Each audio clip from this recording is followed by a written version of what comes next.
everyone. Welcome back to SISTA BRUNCH with me, Anya. And me, Fanshen.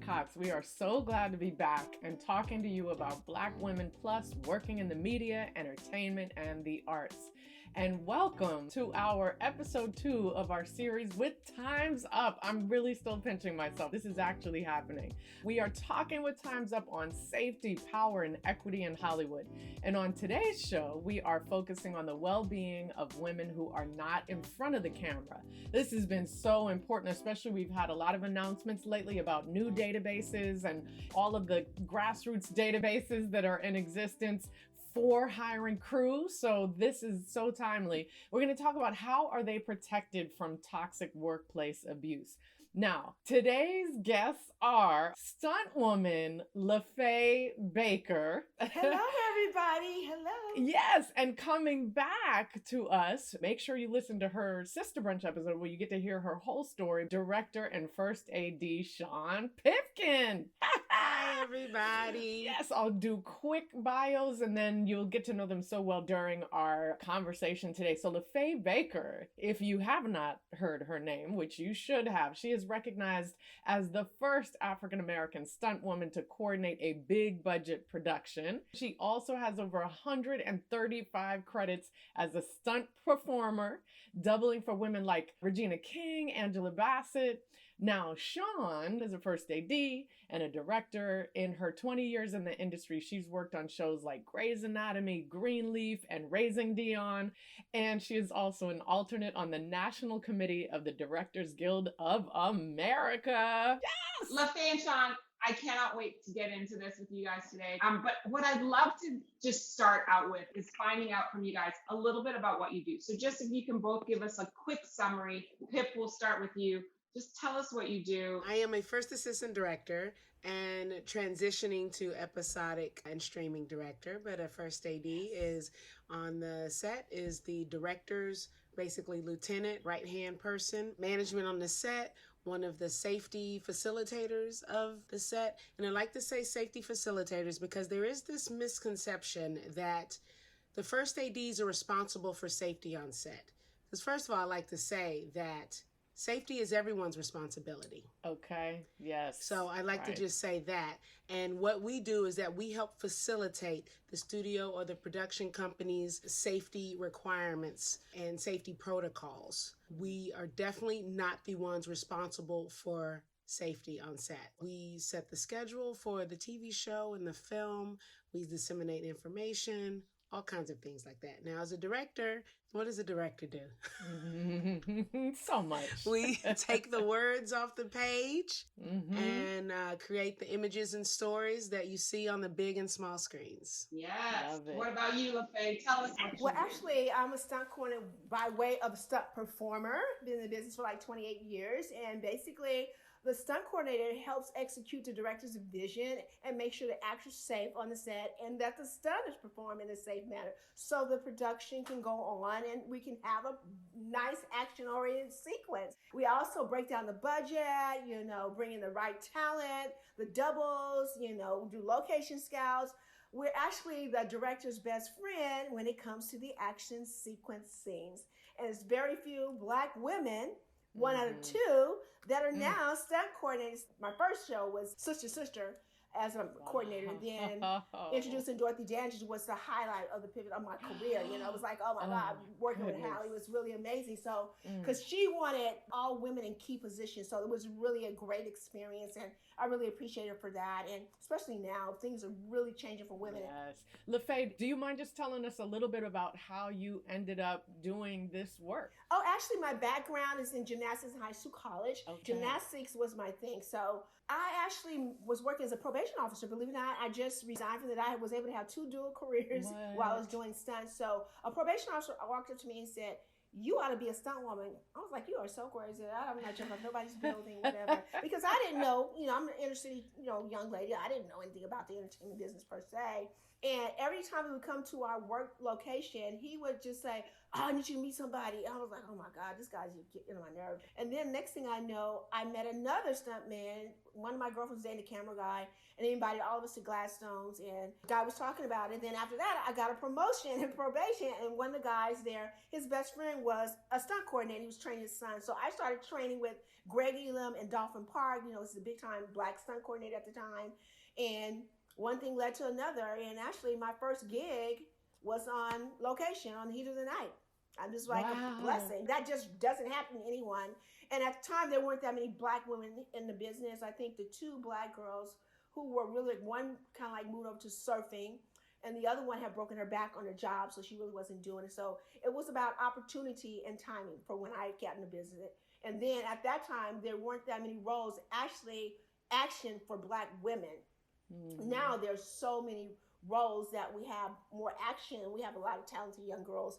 So I feel it's time for me to pursue and move on to further my career as a stunt coordinator, because the body don't really like to hit the ground and recover like it used to. You know what I'm saying? Yes, we understand.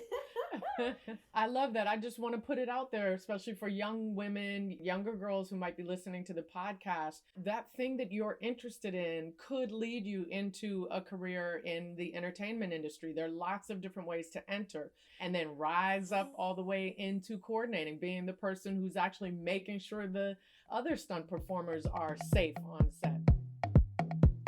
Hey, Sister Brunch family, please don't forget to visit the timesupfoundation.org website. You can find out all about their work and how to follow them on social. You can also follow us on Instagram at Sister Brunch Podcast.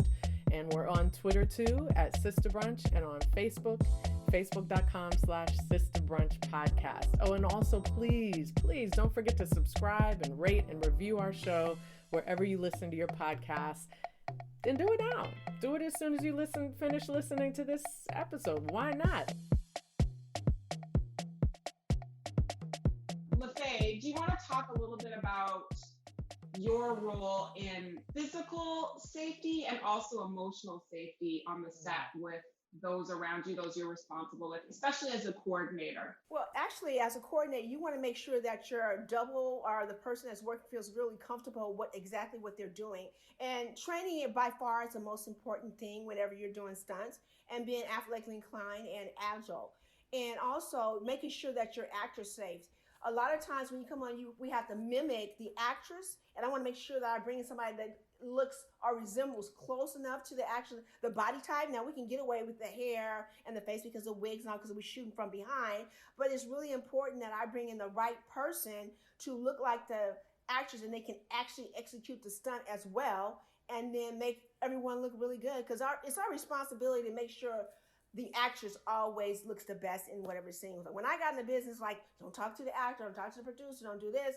Just watch and emulate the individual. So as a coordinator, I try to come in and pick the best person I feel that has the best skill that can pull off actually the stunt that the director actually wants. How do you take care of actors that have to do the stunt? Right now, I just recently finished working on Family Reunion, and basically they wanted most of the actors to do their own thing. So I bring in my pads and everything. There's certain ways that you can shoot certain things to make it look as if the actor is actually doing everything, but usually we bring in a stunt double. The most difficult thing is you're going to definitely have a stunt double come in, because you don't want to have a situation they have to shut down production where the actress gets hurt and everybody has to go home. Are there things that you do to help like the actor feel safe physically and emotionally stepping into those kind of things? Well, you always want to contact their manager, whoever, find out how they feel about actually doing the stunt.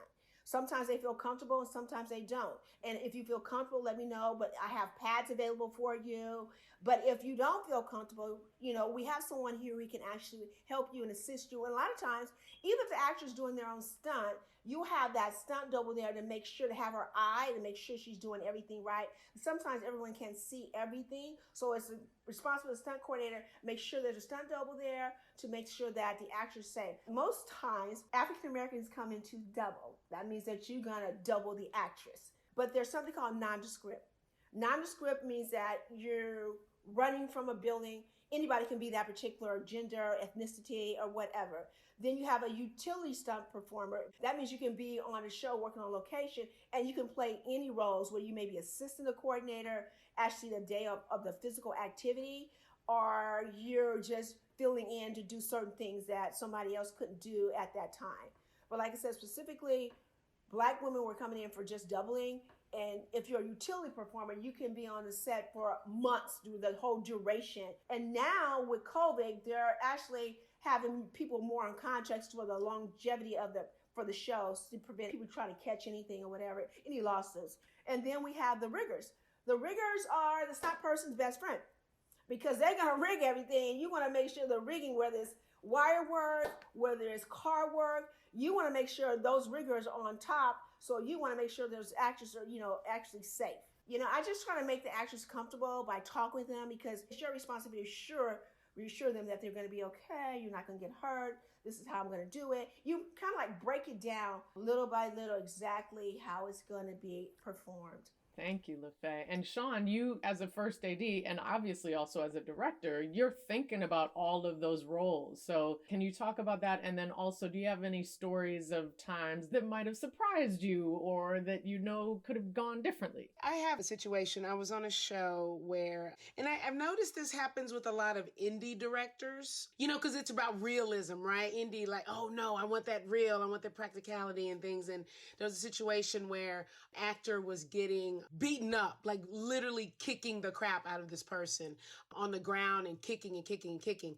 And I was like, okay, so we're going to double that actor that's getting his ass beat, right? And everything. And the director was like, no, I want it to be the real thing. And I was like, excuse me? And I remember I looked at the stunt coordinator, we kind of like, just let a situation play out. Because a lot of times, like, eventually it's going to come around. Okay. And so I didn't say anything. And I was like, okay, I know the stunt coordinator is going to say, well, I don't know if you really want, the actor to be down there literally getting kicked or whatever. And then the closer and closer we got, it hadn't changed yet. And I was like, how are we doing this again? Oh, we're just going to put pads in the front and the back of this actor. And literally I was like, what? Okay, rating, stunt coordinator, come on. Like, you have to say something. Like, we have to have a stunt double. And the stunt coordinator's like, no, it's going to be fine. I'm going to talk to my guys. And I was just like, okay. And I remember thinking to myself, well, if the stunt coordinator's not saying anything, am I just being a little too overprotective or whatever? And did you talk to the cast? You had a conversation with that cast member. Well, I did. And I was like, how are you feeling about this? Yes. And he's like, oh no, I'm fine. I have my pads on and everything. And I was like, that's okay. the AD job. Is like, you're making sure mentally and physically that these people, they're adults, right? You're depending on everyone to be professional. Right. But they're in a stressful situation. They need to know that they're going to be safe and comfortable. And that's what you two do. And I can imagine that if you see a Black woman that's the stunt coordinator, you might have felt a little more comfortable, right? Like LaFaye to go up and say, could we talk? And let me just reiterate on a couple of things. What happens is the coordinator, if they're new, they want to make sure that they stay in grace with the producer or the UPM or whatever. But with me, I'm going to have to let them know, because if someone gets hurt, that means my name is going to be out there. Yes. It's on me. And then being a Black female, it's even harder because they kind of put the pedal down if you make a mistake. So I want to make sure I'm the aggressive one. I want you guys to know. I'm going to speak up, and I got to have the best people to do whatever I need, because my name is on the line. And if the director's uncomfortable with it, I have to tell the producers it's not cool. This is SISTA Brunch with Fanshen and Anya Adams. Stay tuned for more of our conversation with Faye Baker and Shawn Pipkin.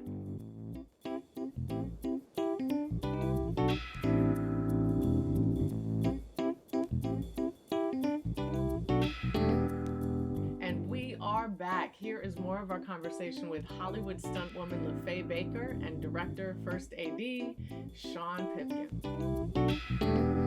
I have to have these conversations in development meetings about hierarchy. First of all, hierarchy is a problem, right? That book Outlier, these South Korean pilots and assistant pilots, they were studying why the planes were crashing. And it was because the co-pilot, I think assistant pilot, because of their hierarchy system, couldn't tell the pilot that they were crashing. So they would listen to the black box, but because they could not tell their superior that they were crashing, that they would crash instead of telling them. And Hollywood is so like that. That's why this safety conversation is important, because if you're not listening to the person that you've hired to keep your set safe, what are you doing? Yeah. Yes. You know? Well, they're just really concerned about getting the scene. And Right. sometimes directors don't really think about it. They just know what they have on paper. This is their vision. I want it this way. If you think about it, when you have a production meeting, they don't even think about the stunt, bringing a stunt coordinator at the beginning of production. They only think about, oh, we're shooting. We got to bring in a coordinator. Oh, there's a stunt. What are we going to do? What's going on? Because they need to bring the stunt coordinator for the very first production, have the script. If there's even a step off the curve, because you can twist your ankle and then production is closed. So it's time for them to understand that stunt coordinators are very important at the beginning, just like the producer, director, when you have your table reads. Those people need to be there at all times, because they can look at the script and see where there's an action, where the possibility of something could arise. So that's why it's very important to bring them in at an early stage in the production or the development stages. Well, Faye, like in the situation that I brought up, where I really thought that the stunt coordinator was going to tell the director, no, we need to have a stunt double. And I'm thinking, just for a cheap insurance, just have a stunt double just in case. Plan on doing the scene with the real actor. But if something does go sideways or whatever, hey, guess what? We have the stunt double that looks alike. And what ended up happening is the people that were beating up, they were stunt people. But the person that was getting beat was the actor. So what happened psychologically, these stunt people knew that if they hurt this actor, their career is over. It's over. So what happened? You could tell that they were pulling their kicks. You could tell that they were not punching. And it was like, we got to go again. I'm not seeing it. And then I was like, I know why this is happening. Right. These men do not want to ruin their career saying that they've broken actors' ribs. And if it was a stunt double, they would kick the shit out of another stunt person, because that's just a job. LaFay, you tell me, because if it was another stunt person, they know that they can go wild. They'll know how to protect themselves. I don't know. What do you... Well, no. We still exercise safety, too. We don't want the stunt people to get injured, because that's a cost us also.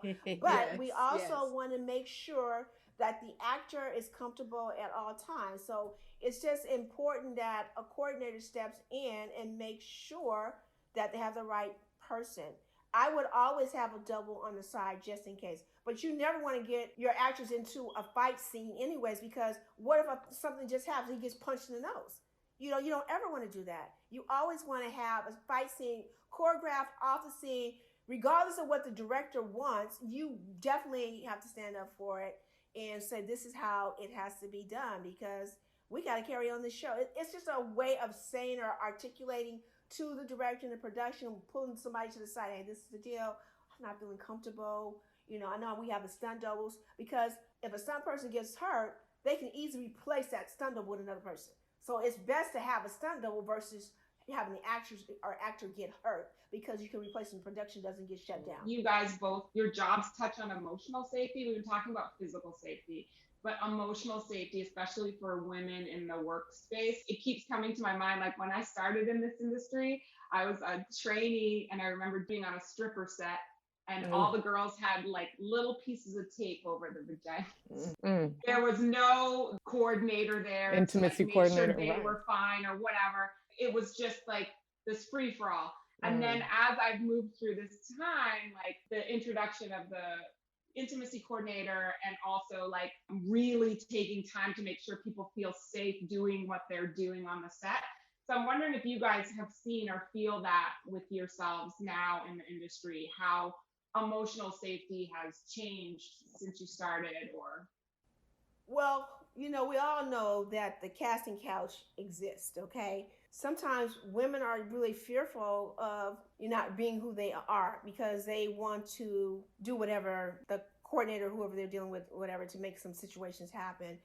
And, I've been in a situation when I first got into business where now I would have a good case because people will try to blackball you if you do not actually play the game. I didn't play the game because when I got in the business, I already had my SAG card and I had another job. So I didn't really have to play the game.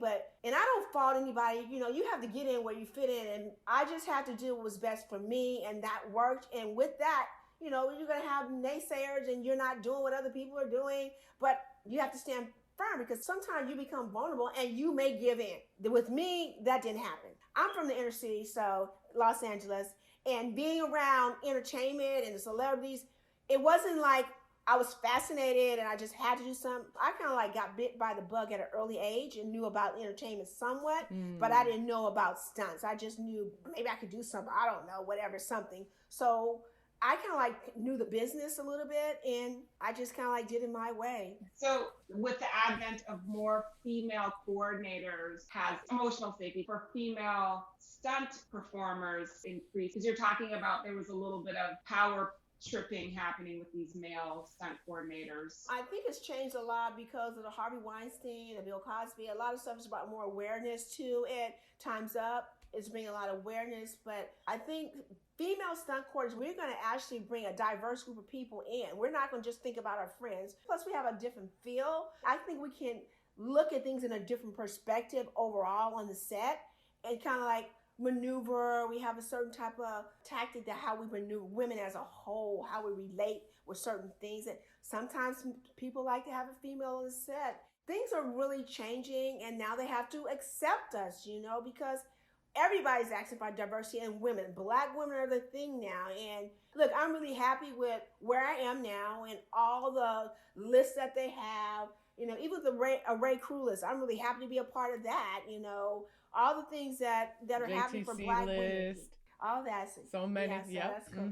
What about you, Pip? I don't know if you've sensed a change in it since you started, your responsibility or how safer or less safe people feel, but also maybe, you know, talk about your experience with that a bit. Yes, I will say that, you know, emotional safety and mental safety, it's so important because you're right. Like there's been so much concentration and emphasis on safety since, you know, the Twilight Zone accident that happened over 20 years ago, since the Midnight Rider accident that happened 7 years ago. Obviously, I was not on the film set, and there obviously has been a lot of criminal court cases and everything about it. So I will say allegedly a lot of things happened because there's still ongoing things. But apparently there was a movie called Midnight Rider, and it's based on, I think is the Allman Brothers or one of the Allman Brothers filming in Georgia. There's a lot of conflicting stories here. So all I will say is that they were on a train track and it was one of the, is it called trestle? It's a bridge. There was a little river underneath and there was a wrought iron bed that was actually on the train track. You know, and again, these are just reports, news stories I've heard. Apparently a train came through. There was crew on the track with On the crew, track. camera crew, hair, makeup. The woman who died was a camera assistant, originally from Charleston, South Carolina. And then also a hairstylist got very seriously injured on top of it. And so I guess when everybody realized that the train was coming, instead of, like most humans would just try to save themselves and leave. Right. This young woman went to try to save some camera equipment, apparently. Which leads us back to that issue of hierarchy, right? When you are seeing your set pieces as more important, or people on your set feeling the pressure that those are more important than the human beings on your sets, that's something that all of Hollywood needs to systemically change, is the way that we look at human beings, the way we treat human beings, and not on this hierarchy, but every single person on the set is valuable and should be valued and respected and made to feel safe. Hey, it's Anya, and you're listening to SISTA Brunch. We'll be right back. And if you haven't already, follow us on Twitter at SISTA Brunch.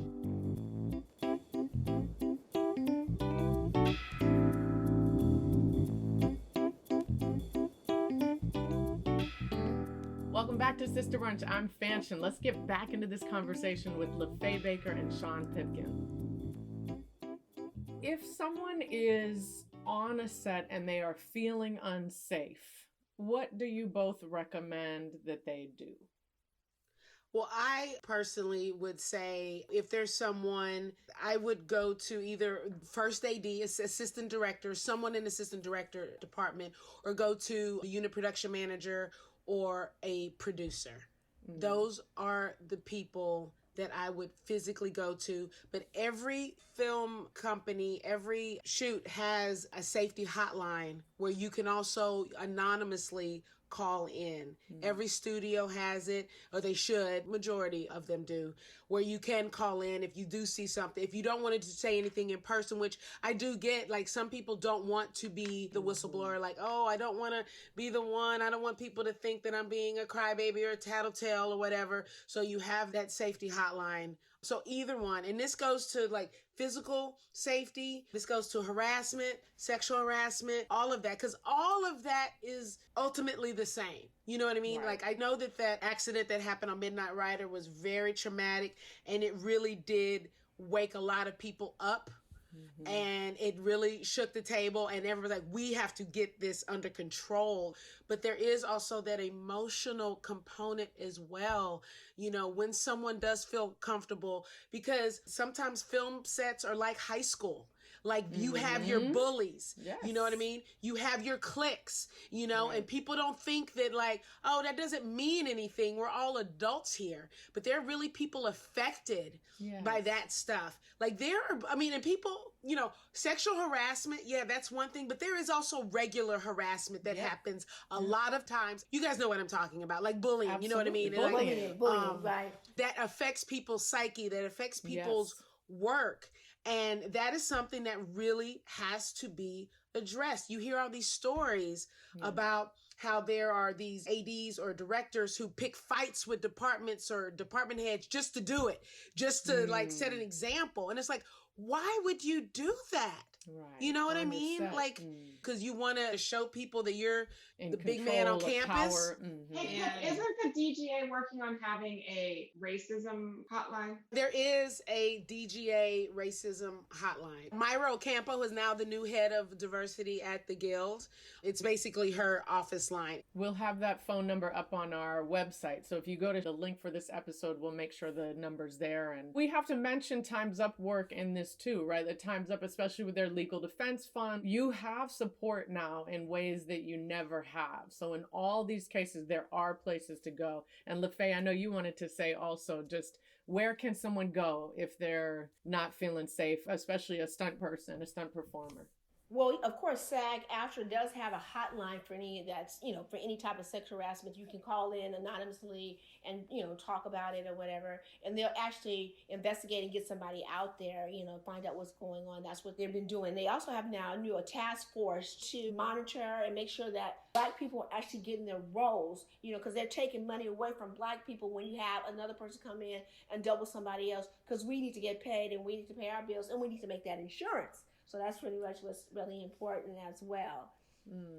Well, LaFaye, I'm thinking about you so much and what you've done over the years and how much looking at the opportunities for stunt performers makes the systemic racism so clear. Because for a stunt performer, because you have to look like the actor and because there are not enough roles for Black actors, then there are not enough jobs for stunt performers, right? Because they've limited us in terms of representing us as a people. And so in that case, I'm assuming, did folks do blackface like for stunt performers in order to give a job to a white stunt performer? Black hands, they do that? They've been doing that for years. Don't tell me it's still going down, because we need to get on Twitter. I've done so many different articles now about this paint down. This is something, you can't paint me up, but you can paint somebody else down and take a job from me or whatever. So give the Black person the opportunity to work there. At this point, there's no reason why you should paint down a Black. We have so many new talented girls. Oh my God. These girls are freaking amazing. Like when I got in the business, we didn't have that many women, Black women, many actors, and that many stunt women. And we didn't have the roles. They weren't giving us any roles. Right. So you had to really come in for double. But now it's different. Okay. There's absolutely no excuse. If they don't know someone, then one of us black people got to know somebody that can do the stunt or whatever. So they to call us. And I think there's a young lady, stunt people of color. She has a whole list of the stuff for people or whatever. And she's a sister. She created it. It's good for people to utilize their resources. But there's also stunts availability where you can always, like, say, for instance, I was looking for somebody that was a skateboarding queen. So we had to find somebody. So I found somebody, but none of the stunt girls had a specialty for that. So sometimes what they have to do is go outside. Tav Harley, the person as a specialist at what you would do that for anybody else. Or say, for instance, if you need a driver and you feel that the actors want this particular, go and make sure that person goes out and trains with that company to get the job. Don't just bring somebody, oh, we don't have that. They're not talented. Oh, you have one person. She's the best driver. Well, she's going to continue to be the best driver. She keep doing the same job, all the jobs. Nobody else is going to have the opportunity. So you got to figure out what, how are you going to make sure? I think SAG-AFTRA is trying to create some training programs. And I don't know if you guys are aware of this, that I had created something called the Action Icon Stunt Women Conference Awards. So it was a conference where, and I did it for 7 years, and I would bring in stunt coordinators, and they would talk about how to break down an action script, how to do a budget, set etiquette. Great. I really wanted women to start thinking outside the box, how to be a stunt coordinator, because I figured women weren't coordinating. This is SISTA Brunch with Fanshen Cox and Anya Adams. Stay tuned for more of our conversation with Faye Baker and Shawn Pipkin.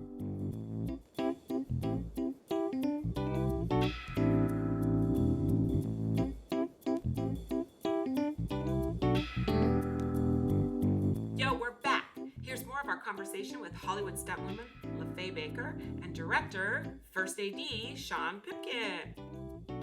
We have talked a lot about like kind of the individual situations, right? Where you're on set and what can you do? Shawn, what can we do systemically? Either what is going down or what could we do to change the entire system around safety? Yeah, that is a lot, because there is, even though it's against the law and the rules, there is a lot of retaliation. What I think is that it doesn't always have to happen to you. You know right from wrong. If you see somebody else being harassed, sexually harassed, or somebody else may be in danger for safety, we are each other's keeper. We are a brother's keeper. Yes. And I think we really need to be more cognizant of that. Like, we have to take care of each other. We can't just always think about ourselves. I think there really needs to be some type of mechanism, and I wish I had the answer, but like literally against retaliation.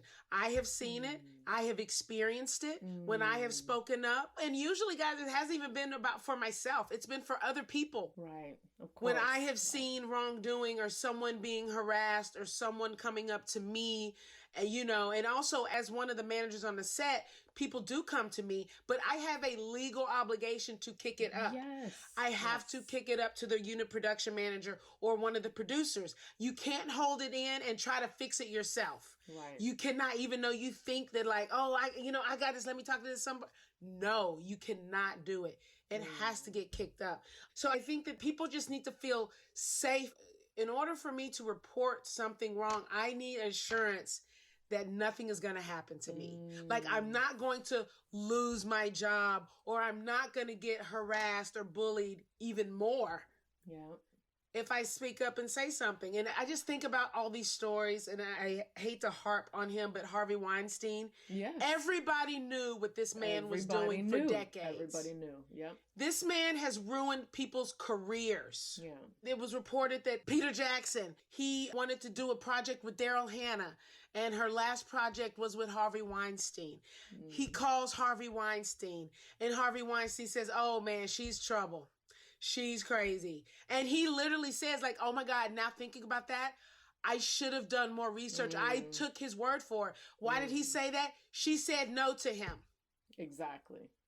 That happens to so many people in our industry. They stick up for themselves, and their careers get ruined for just having integrity or trying to stay safe. Yeah. And it's really, really wrong. And you see, like, there's people that put up with so much to get their career at a certain place. They put up with so much. That's what has to change. People need choices and options. And that to me is a privilege. There are so many people that do not have the privilege to have choices or options. Right. Because listen, if you know that you can get another job next week, or if you know, guess what? I can leave this job and my mortgage and rent is going to be paid for the next 3 months. I will leave that situation. So many people do not have options and choices, and they are stuck in these very toxic Yes. and dangerous situations. We need more options. And again, people of color don't usually have many options. So therefore, they have to take that abuse, or they feel they have to take that abuse. Because in my opinion, you don't have to take any abuse, but they feel that they have because they don't have options and choices. Yep. So it is really a systemic thing, and there's a lot of work we all have to do. And it starts with opening people's minds and putting a spotlight on this, because a lot of people don't really understand because they're not in our shoes. You know, like there are a lot of people that aren't in a Black woman's shoes. They don't get what we go through every day. Right. Like I have this conversation on many sets where I was like, I am a Black woman in America. I am used to all of this crap. Right. Like, do you think I got to this level without putting up with so much, you know? Do you think life was easy for me? Like, you think life was easy? Because I'm at this level? No. Right. I took a lot of crap. I mean, I think we create situations for ourselves that are unsafe because we are trying to navigate within this world that's been created. Like, because I know I also feel like I'm not going to quit. I'm not going to be a fucking quitter. I'm going to stay here. And I feel like that like fight to get to where you are, and then to see that people take care of themselves in other ethnic spaces. They take care of themselves differently than we do because we're constantly fighting to get to the place that we want to be. I'll just say quickly, this is why I loved our interview with Monifa. She comes out of the organizing world, out of the grassroots world. And crew, especially below the line, these are grassroots folks, always, right? So these are the folks who are always threatened in terms of having to keep the job just to be able to survive. And so systemically for me, I'm always looking at how do we strengthen the grassroots? So when we see A-listers doing anything, and that goes for the inclusion rider, and I'm proud of it, but it relied initially on the A-listers. We're really trying to expand it to say, no, this isn't just for A-listers. This is for the gaffer's assistant. This is for the PA on set that can say, this is important to me. And so I think it is really us unifying those of us in those positions and those of us in the privileged positions, really unifying with those that don't have those voices to say, we're going to speak up for you on set. That's certainly what Time's Up is doing. And they didn't pay us to say that. By the way, we ain't getting paid for this podcast. So we just saying we appreciate we have these support systems now. We need to focus on the grassroots folks. Like that is where that effort lies. And not to mention, I'm sorry, I'm sure you all have noticed this too. The integrity always seems to be so much stronger in the grassroots. Absolutely. Absolutely. Facts. Fanshen, like integrity. It's everything. And there are many people who their integrity is not that strong. Yep. Yeah. And therefore you see they They have allow, tended they to enable. be those who are in the positions of power in Hollywood. That was attractive. That was charismatic in the best of ways. Even politically, we have people like AOC that's changing that within the government, and we can change that within Hollywood, right? We can look at the folks who are doing that and support them and be that, be unified with them.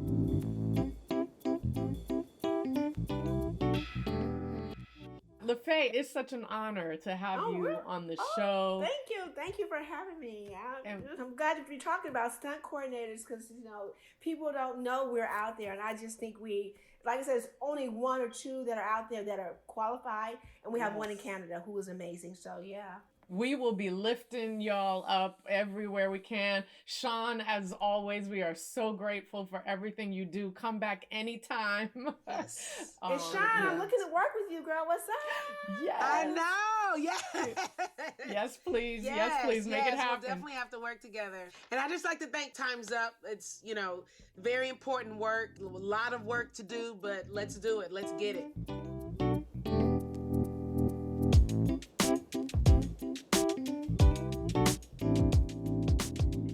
Thank you so much for listening to Sister Brunch with me, Anya Adams, and Fanshen Cox.